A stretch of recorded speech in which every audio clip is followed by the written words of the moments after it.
Welcome to the interview. It's studying the future of crime and terrorism, and it's the first to be afraid of its own discoveries. Marc Goodman is a pioneer in the struggle against cybercrime, worked for many institutions, among which the LAPD, the FBI, the UN, or even Interpol.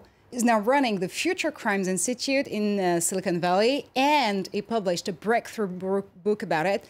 No doubt you'll never look at your phone or favorite social network again the same way after this very interview. Marc, thanks for being with us. My pleasure. So reading your book is literally like entering a Black Mirror episode or any cyber sci-fi thriller, apart from the fact that your facts and figures are real. So would you say that we're switching from an era of tech utopia to a time where any device, any technology that we actually do love is turning against us? I think we are, although technology has always been dual use. You could use technology for good or for bad. If you look at the first technology, fire, you could use it to cook your food in a cave or to burn down the village next to yours. If you look at atomic energy, was that good? But it also creates atomic bombs. What's clear today is that all of the tools being released by Silicon Valley, from computers to mobile phones to social networks, have profound good, but there's also the flip side. These tools can be used against us. And it's actually really real. We've seen this happening when it comes to mass surveillance tools, for instance, with the CIA actually spying on American citizens through connected devices such as smart TVs. Where do the threat comes from, like now, currently? Well, of course, it's not just the CIA. There's over 100 governments around the world that have a cyber espionage program or a cyber warfare program. So there are threats from governments, both externally to foreign governments, but also internally to their own people. Many states have very profound surveillance networks. And of course, there's a criminal threat, both from hackers and groups like Anonymous, who can go ahead and understand how your technology works much better than you do. So actually, there's like a basic rule when it comes to cybersecurity that says the more connected you are, the more vulnerable. How far is it true? It's absolutely true. We are adding billions and billions of new devices online. In the old days, the number of places where we could be hacked was very limited. We just had the computers in our office, these big machines, gray boxes underneath our desks. But today we have them in our house, and we have them in our laptops, and we have supercomputers in our pockets, but we call them mobile phones. And moving forward, according to Cisco, we're going to add 50 billion new devices to the internet. And according to Marc, they're all going to be added insecurely. So the problem is that we've wired the world, but we failed to secure it. So would you say that I have a smartphone in my pocket, a threat on the go? It is, for so many reasons. It's also the spy in your pocket. So I can use it to track your location. I can use it to personally identify you. I can use it to get your banking information, to steal all your passwords, to turn it into a bugging device by activating the microphone without you knowing it. I can activate the camera on your phone or on your computer, and you'll never see the little green or red light. So yes, these are very useful tools, but most people just know how to use them.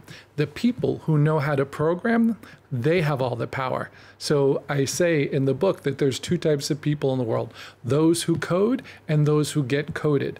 Those who get coded are the nouveaux riches. They are the people who have all the power, and the general public doesn't quite understand that. So do you fear we might actually end up with society with two different ways of actually entering and tackling technologies in the near future? Absolutely. If you look at the distribution of technology, we've already seen that. For example, in the developed world, they were the first to get the internet. They were the first to get computers. And only now is the second and third world finally joining online. So there'll be great democratization that comes as we add the next 3 billion users to the internet. But what will be very interesting to see is that the Silicon Valley executives that create all these tools of mass surveillance actually themselves really value their own privacy. So privacy will be a currency that only exists for the rich, and everybody else who want to use these tools like Facebook for free or free Facebook, they're going to have to give up all of their data to use it. You know what I say, if it's free, you're the product. Exactly. So you're not only tackling hacking or mass surveillance in the book, but also cyber mafias and cyber armies. Let's connect the dots together, if you may. Are we actually bringing together an ecosystem of cybercrime?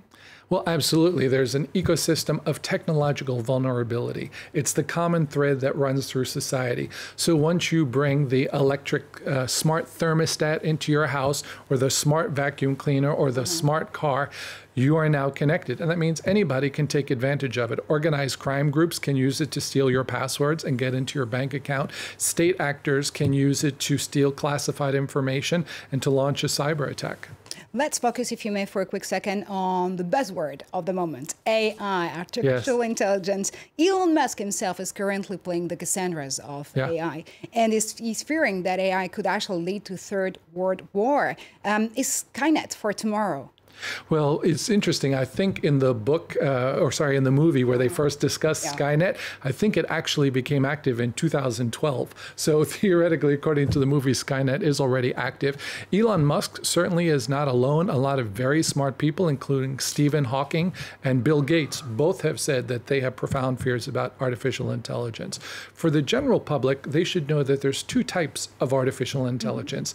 There's the simple AI, which you are already using. If you use GPS to navigate around a city, if you look at your Facebook status updates or what book Amazon recommends to you, that's artificial intelligence.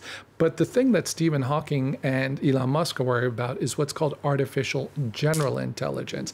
That, in fact, they believe will be man's last invention.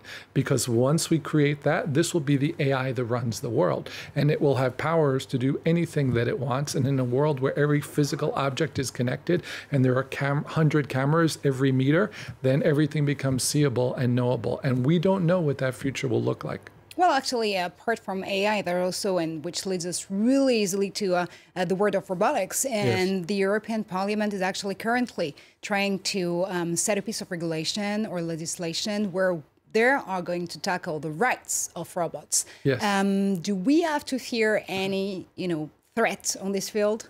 It's interesting. There are so many complicated things about robots, but let's take it down to its base. And remember, every robot is a computer. A robot is just a computer that flies, swims, crawls, rolls, or runs. And so like all computers, they can be hacked. That should give us concern because we have given guns and bombs to robots and people, for example, in Iran. The Iranian army have hacked US drones over Iran, spoofed their GPS system and caused them to land in Tehran when they thought they were landing in the United States. So a computer virus is bad, but it's not going to chase you down the street like a drone. And of course, all of these technologies are coming into civilian use as well. So there's the employment issues we need to think about, also the hacking issues. Well, speaking of actually hacking drones, we can talk about killer drones. We can talk about the way that viruses can be genetically modified, that people can actually hack your DNA. What is actually going to be the future of crimes? Well, it's going to involve every possible technology that you can imagine. So if you think about computers, the Internet of Things, artificial intelligence, nanotechnology, synthetic biology, DNA, robotics, every one of those will bring great treasures to the world. And I want people to understand that, in fact, I'm a techno-optimist. But because I spent so many years in policing, I know how the bad guys are going to break these tools. And I think as a society, we need to prepare for that. The good news is there are way more wonderful people on this planet than there are bad people. The only thing that we need to do is be active and to get involved. Otherwise, they win. Well, actually, talking about, again, preventing this crime from happening. So there is like a technological solution, which is called predictive analysis. And it's really used like in the United Kingdom through a system called Predpol, where they're actually going to be able to predict when a crime can happen, kind of Minority Report style. Do we have to use a technological response to those technological crimes, or can we think better maybe on a political response from governments or even citizens? Well, if you think that you can solve all of the world's technological problems with technology, then you don't understand technology and you don't understand the problems. Clearly, there's a role for tech to play, and we will see a large rollout of police technology coming on board. But of course, there's a role for the average human being. There's a role for education. There's a role for public policy, for politicians, for so many actors to become involved. I think, for example, we can learn a lot from healthcare. When it comes time to cyber attacks, we use the language of medicine to describe the problem. We talk about viruses and infections, but we don't use the tools of medicine, things like epidemiology and public health, to help resolve it. So I think it's taken us millions and millions of steps to get into this problem, and it's going to take us millions to get out. But I'm hopeful, and I think we can. Quick question before we go. You actually define yourself as a futurist. What is it? Well, a futurist is somebody who thinks about the future. And there are some people who take their roles very seriously, and they predict, like, in the year 2014, the temperature will rise by this. But that's not the type of futurist I am. I use the term very generally. I have spent more than 20 years in policing and law enforcement, which has taught me a lot about criminals. And I founded the cybercrime unit for many agencies where I worked. And I also now, for the past decade, have been in Silicon Valley. So I understand criminals. I understand technology. If you understand those things, it's not very hard to have a prediction about the future and where they're going. And that's what my work is all about. Marc Goodman, thank you so much for stopping by the set of the interview on France 24. The future of crimes, or the way we want to see technology unfolding in the near future. More news to come on France 24.